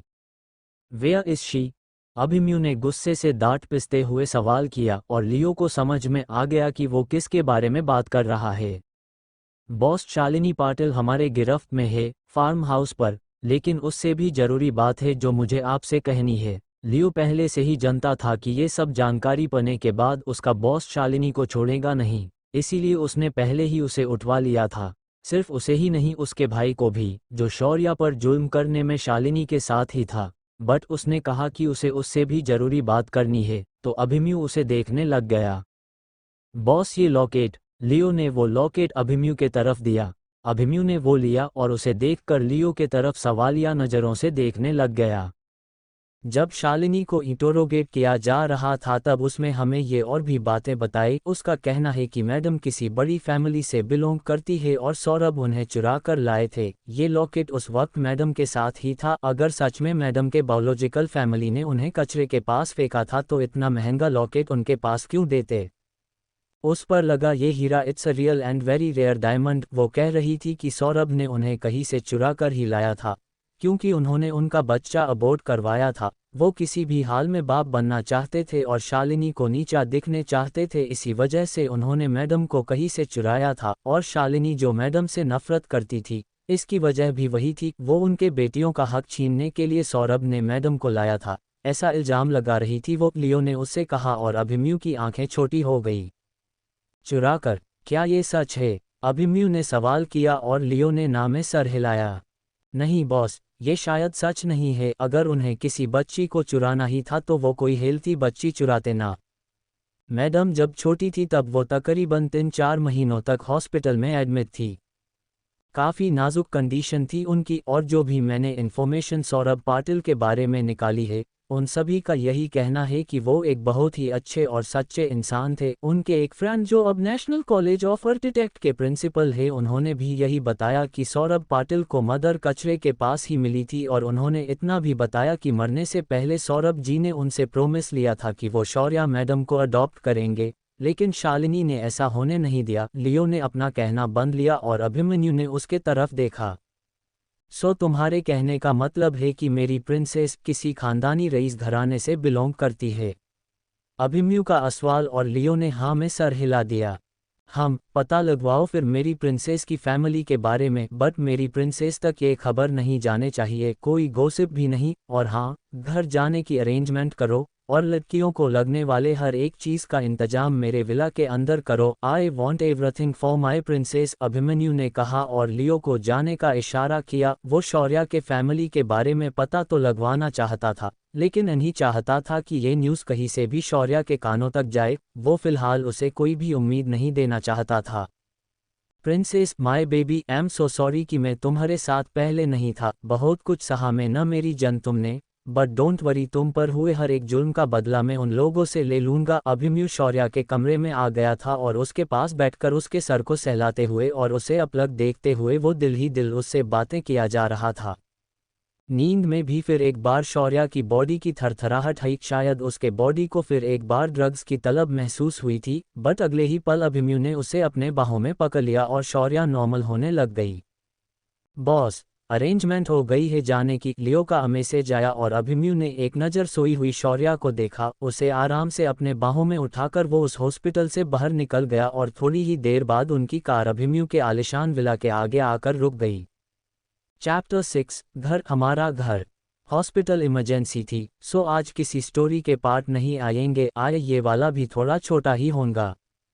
सो तुम्हारे कहने का मतलब है कि मेरी प्रिंसेस किसी खानदानी रईस घराने से बिलोंग करती है? अभिमन्यु का सवाल, और लियो ने हाँ में सर हिला दिया। हम पता लगवाओ फिर मेरी प्रिंसेस की फैमिली के बारे में, बट मेरी प्रिंसेस तक ये खबर नहीं जाने चाहिए, कोई गॉसिप भी नहीं। और हाँ, घर जाने की अरेंजमेंट करो और लड़कियों को लगने वाले हर एक चीज़ का इंतजाम मेरे विला के अंदर करो। I want everything for my princess, Abhimanyu ने कहा और लियो को जाने का इशारा किया। वो शौर्या के फैमिली के बारे में पता तो लगवाना चाहता था, लेकिन नहीं चाहता था कि ये न्यूज़ कहीं से भी शौर्या के कानों तक जाए। वो फिलहाल उसे कोई भी उम्मीद नहीं देना चाहता था। Princess my baby, I am so sorry कि मैं तुम्हारे साथ पहले नहीं था। बहुत कुछ सहा मैं न मेरी जन तुमने, बट डोंट वरी, तुम पर हुए हर एक जुल्म का बदला मैं उन लोगों से ले लूंगा। अभिमन्यु शौर्या के कमरे में आ गया था और उसके पास बैठकर उसके सर को सहलाते हुए और उसे अपलक देखते हुए वो दिल ही दिल उससे बातें किया जा रहा था।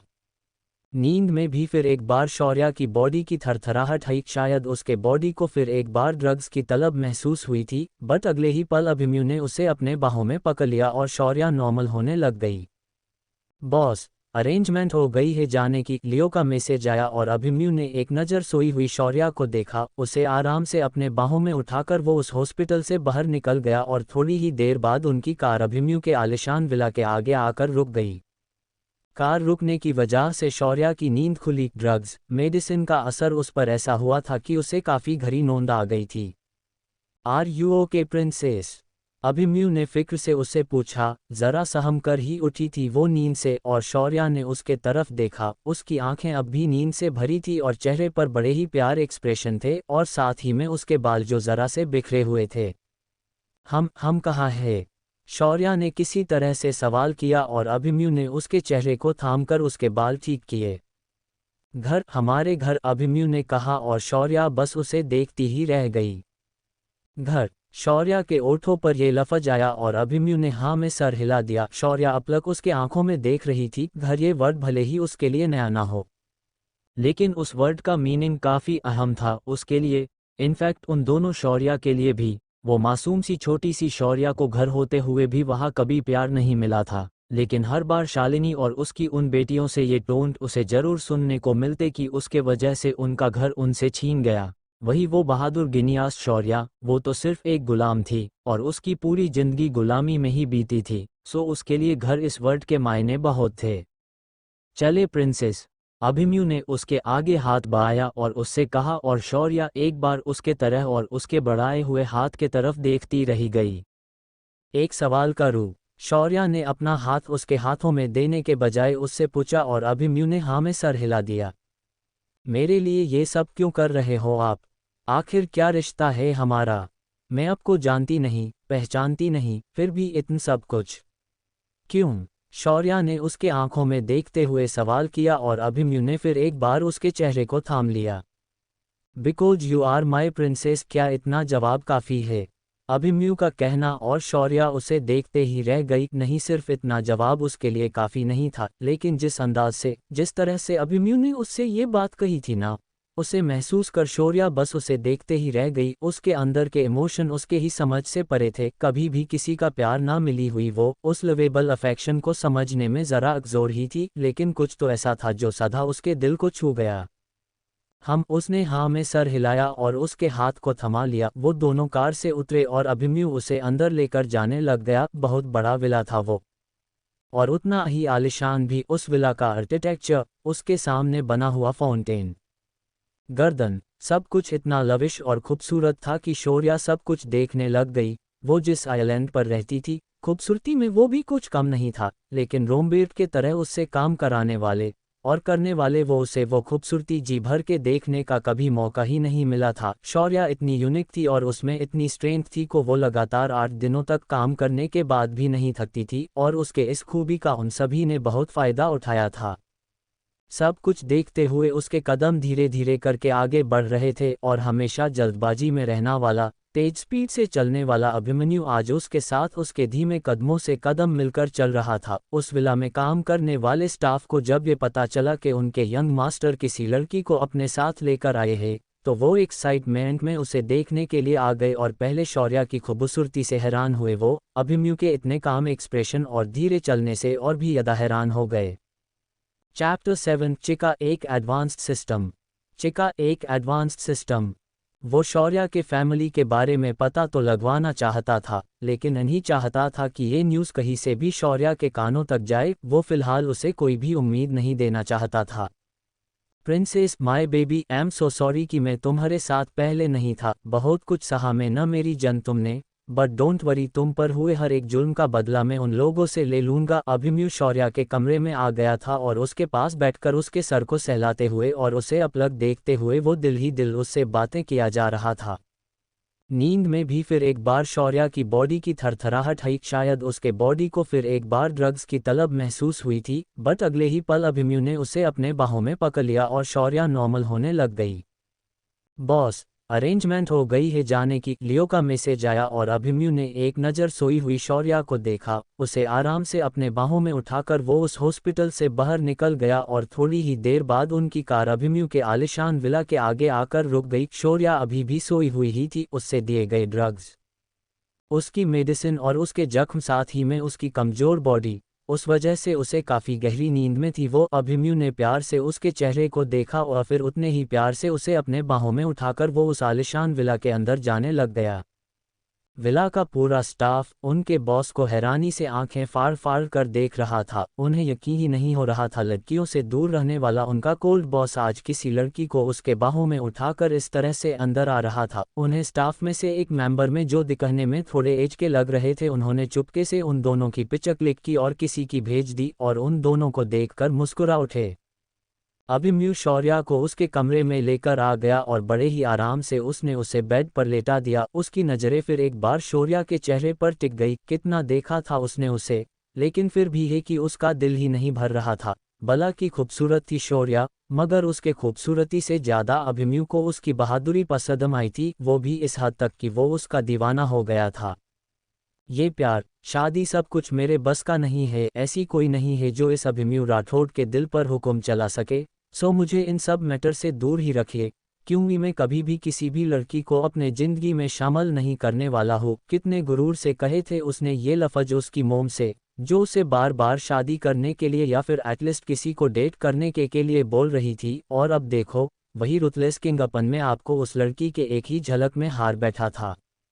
माय प्रिंसेस, बस तुम होश में आ जाओ ताकि मैं जल्दी ही तुम्हें अपनी क्वीन बना सकूं। इस अभिमन्यु राठौड़ की क्वीन मिसेस शौर्या। अभिमन्यु राठौड़ कहते ही अभिमन्यु के ओठों पर एक बड़ी सी स्माइल आ गई और उसने अपने ओठ उसके मथे पर टिका दिए। वैसे वो तो उसके ओठों को चूमना चाहता था, लेकिन उसकी हालत देखकर उसे आराम की सबसे ज़्यादा ज़रूरत थी, सो उसने उसे परेशान नहीं किया और अच्छे से कवर करके वो फ्रेश होने चला गया। अपने कमर पर टॉवल लपेटे और दूसरे टॉवल से बाल साफ करते हुए ही वो बाहर आ गया। काश इस वक्त शौर्या होश में होती तो यकीन के साथ उसे ऐसे देखकर फिर से बेहोश हो जाती। कुछ इस कदर लग रहा था अभिमन्यु, उसके 8 पैक एब्स, उसके वो मसल्स, गोरा रंग, जैसे सामने सच में कामदेव आकर खड़े हो। बड़ा ही हैंडसम था वो, और ऐसा ये हैंडसम किंग उसके प्रीसेस के उठने का इंतजार कर रहा था। बार बार आते मैसेज की वजह से अभिमन्यु का ध्यान उसके फ़ोन के तरफ गया। उसके दूसरे असिस्टेंट केविन उसे मैसेज कर रहा था। अभिमन्यु ने सीधे उसे कॉल लगा दी और आगे की बात सुनकर उसे काफ़ी गुस्सा आ गया। एम कमिंग, इतना ही कहा उसने और कॉल कट करके वो रेडी हो गया। वाइट शर्ट और ब्लैक ट्राउज़र में वो कमल का लग रहा था। उसने अपना वेस्ट कोट पहना और शौर्या के पास आ गया। Princess, I am so sorry बच्चा, बट मेरा जाना बहुत ज़रूरी है, बट आई प्रॉमिस मैं कुछ ही देर में वापस आ जाऊंगा। अभिमन्यु ने धीरे से कहा और उसके बालों को सहलाकर उसके मथे पर ओठ टिका दिए। वो उठा और फिर पीछे मुड़कर उसने शौर्या के ओठों पर धीरे से पाने ओठ रख दिए। उसके ओठों को स्मूच करके वो बाहर आ गया और हॉस्पिटल से आए ही उसके स्टाफ को कुछ इंस्ट्रक्शन दे दिए। अभिमन्यु उसके साथ 2 डॉक्टर की टीम और उन्हें असिस्ट करने के लिए एक नर्स को भी लेकर आया था। वो बिल्कुल भी नहीं चाहता था कि शौर्या को किसी तरह से परेशानी हो, या फिर उसे जब डॉक्टर की ज़रूरत पड़े तो कोई उसके पास ना हो। उसने जान अब तक उसकी प्रिंसेस पूरी तरह से ठीक नहीं होती तब तक डॉक्टर की इस टीम को हायर किया था। उन्हें इंस्ट्रक्शन देने के बाद अभिमन्यु वहाँ से चला गया। चिका, क्या बाहर की दुनिया सच में बहुत खूबसूरत होती है? शौर्या ने उसके बनाए हुए एक एडवांस टेक्नोलॉजी से सवाल किया। शुरुआती वक्त में तो उसे पता ही नहीं था कि जिस दुनिया में वो जी रही है उसके बाहर भी एक दुनिया है। वो तो क्या वहाँ मौजूद कई युवकों को इस बारे में पता नहीं था, लेकिन जैसे जैसे वो बड़ी होने लग गई वैसे वैसे उसे समझ में आने लग गया। लेकिन वो किसी के भी खिलाफ नहीं जा सकती थी, सो उसने इस बात को अपने दिल में ही दबा दिया था। लेकिन वहाँ आए हुए उस शख्स की बातों ने कहीं ना कहीं शौर्या के दिमाग के कहीं ना कहीं ये सवाल तैयार किया था। वो शख्स पहली ही नज़र में शौर्या पर अपना दिल हार बैठा था, और बस उसे इम्प्रेस करके वो उसका फ़ायदा लेना चाहता था। बट शौर्या ने उसकी वो हालत कर दी कि बिग बॉस का लाडला पोता होने के बावजूद भी वहाँ उसका मजाक बनकर रह गया। शौर्या उन सब की हुक्म का इक्का थी, सबसे जीनियस थी वो वहाँ, सो उसे किसी ने कुछ नहीं कहा था और इसी बात का गुस्सा उस शख्स को काफ़ी था। फिर क्या वो उसे बार बार जलील करने लग गया, वो उनकी गुलाम है ये बताने लग गया, मगर साथ ही में वो बाहर की दुनिया के बारे में भी बताता। उसने एक बार कहा था अगर वो उसका प्रपोजल मान लेती तो वो उसे बाहर की खूबसूरत दुनिया में ले जाता, और कहीं ना कहीं ये बात शौर्या के दिमाग में घर कर गई। उसे बाहर की दुनिया देखने की चाहत हुई और उसने एक बेहद ही एडवांस टेक्नोलॉजी, एक ऐसी टेक्नोलॉजी जिसे न तो कोई हैक कर सकता था और ना ही कोई उसके बारे में पता लगा सकता था, उस टेक्नोलॉजी को क्रिएट किया। बट सबसे बड़ी और मुश्किल बात यह थी कि वो उसे छिपाएंगी कहाँ, और इसीलिए उसने वो सिस्टम उसके अंदर इंस्टॉल कर ली। और जब उसका टेस्ट हुआ तब उसके खुशी का ठिकाना नहीं रहा। उसने सबसे पहले उस आइलैंड की सबसे नज़दीकी एरिया को देखने का सोचा और बाहर की दुनिया का सबसे पहला नाम को उसके कानों में सुनाई दिया था, वो नाम था चेका। तो फिर क्या खुशी से शौर्या ने उस सिस्टम का नाम चेका ही रख दिया और उसके ओठों पर पहली बार स्माइल आ गई। बट 2 ही दिन में उस शख्स ने उसके खिलाफ सबको भड़का दिया और शौर्या को मरना पड़ा। बॉस, बॉस, शौर्या के दिमाग में वो आवाज़ गूंज रही थी और बेड पर लेटी हुई शौर्या थोड़ा सा कसमसाए। उठ भी जाइए बॉस, फिर एक बार उसके दिमाग में वो आवाज़ आई और शौर्या धीरे से बोली, चिका। यस यस बॉस, आपने मुझे पहचान लिया, वरना तो मुझे लगा था कि मेरा वापस आकर कोई फ़ायदा ही नहीं हुआ। उस सिस्टम के फीचर्स किसी इंसान के तरह ही थे, उसे शौर्या ने डिज़ाइन ही उस तरह किया था। वो एक सेल्फ डेवलप सिस्टम थी जो अपने अंदर नए नए अपडेट खुद से ही करती थी। चिका, तुम यहाँ कैसे आ सकती हो? तुम तो मेरे उस बॉडी में थे ना। तो फिर इस बॉडी में? ये तो इम्पॉसिबल है, शौर्या ने कहा और चिका मुंह बनाते ही बोली, आपका रिबर्थ होना भी तो इम्पॉसिबल थिंग है। जब आपका रिबर्थ हो सकता है तो मेरा क्यों नहीं? चीखा ने सवाल किया और शौर्या हैरान होकर रह गई। वैसे भी बॉस, आपको इस दुनिया के बारे में कुछ नहीं पता है।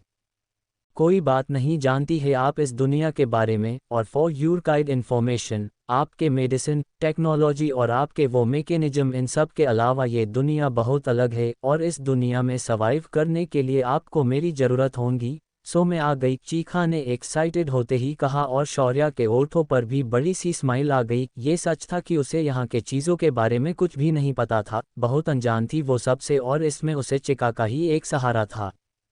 लेकिन कोई और भी तो था। शौर्या को याद आने लग गया उस रात रास्ते पर किसी का उसकी हेल्प करना, उनकी हुई किस, हॉस्पिटल में की वो केयर और उसका प्रिंसेस कहकर पुकारना, सब कुछ याद कर शौर्या के भाव अजीब हो गए और उन भावों को समझकर चिका मुस्कुराए। You are in love boss, आपको लव एट फर्स्ट साइट नहीं, आपको लव एट फर्स्ट किस हुआ है, और जिससे भी हुआ है ना, वो इस दुनिया का रिचेस्ट इंसानों में से एक है जो आगे जाकर आपके बहुत काम आने वाला है। चिका की बात अरु शौर्या को लगा कि उसके गाल जल रहे हैं। उसने हैरानी से नींद में ही उसके गालों को छू लिया। ये क्या हो रहा है मुझे? ये फीलिंग? शौर्या को समझ ही नहीं आई कि वो क्या फील कर रही है और चीखा झट से बोली, कुछ नहीं, आप ब्लश कर रही है और इस फीलिंग को शर्म कहते हैं, चिका ने बेशर्मी से कहा और शौर्या की आंखें बड़ी बड़ी हो गई। लव? किस तरह का लव? तुमने तो कहा था कि प्यार कई तरीके के होते हैं। तो फिर ये किस तरह का प्यार है? शौर्या का सवाल और चिका बोली, वही प्यार जो जिंदगी के सबसे हंसी वक्त में हमें मिलता है और फिर आखिर तक हमारे साथ में रहता है। आपको अब का हमसफर मिल गया है बॉस, चिका का कहना, और शौर्या इतनी शौक हुई कि अपने आंखें खोलकर वो झट से उठकर बैठ गई। आगे क्या होगा और कैसे एडजस्ट कर पाएंगी शौर्या अपने आप को इस दुनिया में, जानने के लिए जुड़े रहिए मेरे साथ। चैप्टर 8, अभिमन्यु की शौर्या के लिए care. You are in love boss, आपको लव एट फर्स्ट साइट नहीं, आपको लव एट फर्स्ट किस हुआ है, और जिससे भी हुआ है ना, वो इस दुनिया का रिचेस्ट इंसानों में से एक है जो आगे जाकर आपके बहुत काम आने वाला है। चिका की बात अरु शौर्या को लगा कि उसके गाल जल रहे हैं। उसने हैरानी से नींद में ही उसके गालों को छू लिया। ये क्या हो रहा है मुझे? ये फीलिंग? शौर्या को समझ ही नहीं आई कि वो क्या फील कर रही है और चीखा झट से बोली, कुछ नहीं, आप ब्लश कर रही है और इस फीलिंग को शर्म कहते हैं, चिका ने बेशर्मी से कहा और शौर्या की आंखें बड़ी बड़ी हो गई। लव? किस तरह का लव? तुमने तो कहा था कि प्यार कई तरीके के होते हैं। तो फिर ये किस तरह का प्यार है? शौर्या का सवाल और चिका बोली, वही प्यार जो जिंदगी के सबसे हंसी वक्त में हमें मिलता है और फिर आखिर तक हमारे साथ में रहता है। आपको अब का हमसफर मिल गया है बॉस, चिका का कहना, और शौर्या इतनी शौक हुई कि अपने आंखें खोलकर वो झट से उठकर बैठ गई। मिस, आपको होश आ गया, हम अभी बॉस को इन्फॉर्म करते हैं, उस डॉक्टर ने कहा जिसे शौर्या के सेफ्टी के लिए वहां रखा गया था। बाकी के बचे हुए दोनों डॉक्टर्स ने उसे जल्दी से चेक करने को ले लिया और वो उसे छू पाते उससे पहले ही शौर्या ने उन्हें हाथ दिखाकर रोक दिया। कौन हो तुम सब, और ये जगह? शौर्या ने अपनी इर्द गिर्द देखा और जरा सतर्क होते हुए ही बोली, मिस, हमें आपके इलाज के लिए बॉस ने हायर किया है। वो 2 दिनों से आपके साथ ही थे, बट उन्हें कंपनी में काफ़ी अर्जेंट काम आ गया, इस वजह से जाना पड़ गया, दूसरी डॉक्टर बोली, और शौर्या उन सबको एक एक करके देखने लग गई। चिका, क्या ये सब मेरे लिए सेफ है? शौर्या ने सवाल किया। हाँ बॉस, ये सब आपके लिए, आपके सेफ्टी के लिए ही है। आपकी बॉडी पर अब भी ड्रग्स का असर है और मिस्टर अभिमन्यु आपके हेल्थ के बारे में कोई रिस्क नहीं लेना चाहते हैं, सो इसीलिए उन्होंने इन सब को यहाँ हायर किया है। बट इनमें से ये दोनों आपसे जल रही है। आप हो ही इतनी खूबसूरत कि आपको देखकर कोई भी जल जाए। चिका ने जल्दी से उसे इन्फॉर्मेशन दी और शौर्या ज़रा सीरियस हो गई। क्या वो भी? आई मीन इनके बॉस मेरे खूबसूरती की वजह से मुझसे अट्रैक्ट हुए हैं? शौर्या के दिमाग में सवाल आया जिसे उसने पूछ ही लिया। अभिमन्यु का वो सॉफ्ट जेस्चर, उसका वो प्रिंसेस कहना, उसकी किस और उसकी छुवन से महसूस होती वो सेफ फीलिंग, सब कुछ उसे काफ़ी पसंद आया था। लेकिन इंसानी फितरत और उनका लालच अपने जिदंगी में उसने बहुत अच्छे से फिल किए थे। और वो हवस भरी नज़रें, पहली शौर्या भी कुछ कम खूबसूरत नहीं थी, लेकिन इस वाले शौर्या की बात ही अलग थी और उसे देखकर कोई भी बहक सकता था। सो शौर्या को भी वही लगा। नहीं बॉस, अभिमन्यु राठौड़ इस किस्म का इंसान नहीं है। उन्होंने आज तक किसी भी लड़की को आंख उठाकर नहीं देखा है, उल्टा लड़कियां ही उनके पीछे भागती है, जिस वजह से वो काफ़ी चिढ़ते हैं लड़कियों से। और मैं 100% श्योर हूँ कि आप उन्हें पसंद आपके लुक के वजह से नहीं बल्कि आपकी हिम्मत और हौसले की वजह से आई है, चिका का कहना। और शौर्या खुश हो गई। मिस शौर्या, क्या आप ठीक है? उस जरा सी उम्र हुए डॉक्टर ने सवाल किया और शौर्या की नज़रें उनके तरफ चली गई। कितनी प्यारी आंखें हैं इनकी। वो डॉक्टर भी एक पल उसके नज़रों को देखते ही रह गई और फिर होश में आकर उसे चेक करने लग गई। क्या अब बेटर फील कर रही है? उस डॉक्टर का सवाल और शौर्या ने हाँ में सर हिला दिया। वो सच में काफ़ी बेटर फील कर रही थी अब। पहले जब वो होश में आई थी, जब उसे ड्रग्स की तलब महसूस हो रहा थी, वैसा अभी कुछ भी फील नहीं हो रहा था। इनफैक्ट वो काफ़ी एनर्जेटिक फील कर रही थी। वो चिका से कुछ पूछने को हुई मगर उससे पहले ही चिका बोली, बॉस, मैंने आपको आपका बनाया हुआ वो एंटीडोट दे दिया है जो हर तरह के ड्रग्स के नशे को बॉडी में से ख़त्म कर सकता है। साथ ही में मैंने आपको एनर्जी पिल भी दे दी है, चिका का कहना। और शौर्या के होठों पर छोटी सी स्माइल आ गई। प्रिंसेस, तभी उसके कानों पर वही मैग्नेटिक प्यार भरी आवाज़ आ गई और शौर्या ने उस तरफ दे दिया। अभिमन्यु जल्दी से उसके तरफ आ रहा था और शौर्या उसे देखते ही रह गई। उस जैसा इतना हैंडसम, इतना हॉट इंसान उसने आज से पहले कभी नहीं देखा था। उसकी आंखें बड़ी बड़ी हो गई और अगले ही पल उसने अपने आप को किसी की मजबूत बाहों में गिरफ्त पाया। माय बेबी, यू ओके ना सोना? अभिमन्यु का वो प्यार भरा सवाल और शौर्या खुशी गई उसमें। उसने बस इतना ही कहा और उसके बाहों में मिलने वाले सुकून और सेफ फीलिंग को महसूस करने लग गई। प्रिंसेस, क्या हुआ? अभिमन्यु ने उसे खोया हुआ महसूस करके सवाल किया और उससे दूर होकर उसके चेहरे को अपने हाथों में थामकर प्यार से बोला, क्या मैं आपको पहले से जानती हूँ? और शौर्या ने उससे सवाल किया। वो समझ नहीं पा रही थी कि वो उसके पास आने पर ऐसा क्यों फील कर रही है। आखिर क्या है ऐसा जो उसे उसके तरफ खींच रहा है, उससे जोड़ रहा है? उसने सवाल किया और अभिमन्यु उसके आंखों में देखने लग गया। नहीं, अभिमन्यु का जवाब। और शौर्या बोली, तो फिर आप मुझे प्रिंसेस क्यों कह रहे हो? क्या मैं आपकी प्रिंसेस हूँ? हाँ baby, you are my princess and अब कोई सवाल नहीं। भूख लगी होंगी ना मेरा बच्चा? तुम फ्रेश होकर आ जाओ, मैं तुम्हारे लिए खाना लगवाता हूँ, अभिमन्यु ने प्यार से कहा। जब वो उनकी कैद में थी तब के कुछ दिन और अब के ये 2-3 दिन शौर्या ने कुछ नहीं खाया था, इसीलिए अभिमन्यु ने कहा कि वो उसके सारे सवालों के जवाब बाद में देगा, फिलहाल उसने कुछ खाना ज़्यादा ज़रूरी थी। शौर्या उसे टकमक देखते हुए ही बोली और फिर कुछ याद आकर उसने कहा, मुझे स्वीट खाना है। ये कहते हुए वो इतनी प्यारी लग रही थी कि अभिमन्यु को उस पर बहुत ज़्यादा प्यार आ गया। ओह मेरी बच्ची, तुम कितनी प्यारी हो, अभिमन्यु ने उसके गाल पर ओठ टिका कर कहा और शौर्या के गाल फिर से जल उठे। Come, I will help you, Abhimanyu ने कहकर उसे अपने बाहों में उठाया और उसे बाथरूम के अंदर छोड़ आया। अकेले मैनेज कर लूंगी या फिर किसी को हेलो के लिए भेज दूँ? अभिमन्यु का फिक्र भरा सवाल और शौर्या ने न में सर हिला दिया। ओके, बट डोर लॉक मत करना, अभिमन्यु ने कहा और फिर धीरे से दरवाज़ा बंद करके वो बाहर वह खड़ा रह गया। उसने जल्दी से शेफ को हेल्थी मगर टेस्टी खाना बनाने को कहा और स्पेशली स्वीट भी अरेंज करने के लिए बोल दिए। बाथरूम में खड़ी शौर्या का दिल अब भी जोर जोर से धड़क रहा था। ये सारी फीलिंग उसके लिए नई थी और काफ़ी एक्साइटमेंट पैदा करने वाली भी। उसने किसी तरह अपने आप को संभाला और शीशे में खुद को देखने लग गई। खुद को देखकर वो बड़ी ही हैरान हुई, सच में उसकी खूबसूरती काफ़ी नायाब थी। शौर्या खुशी गई अपने इस नए रूप को देखने में। मिस शौर्या, डोर पर हुई दस्तक से वो होश में आए।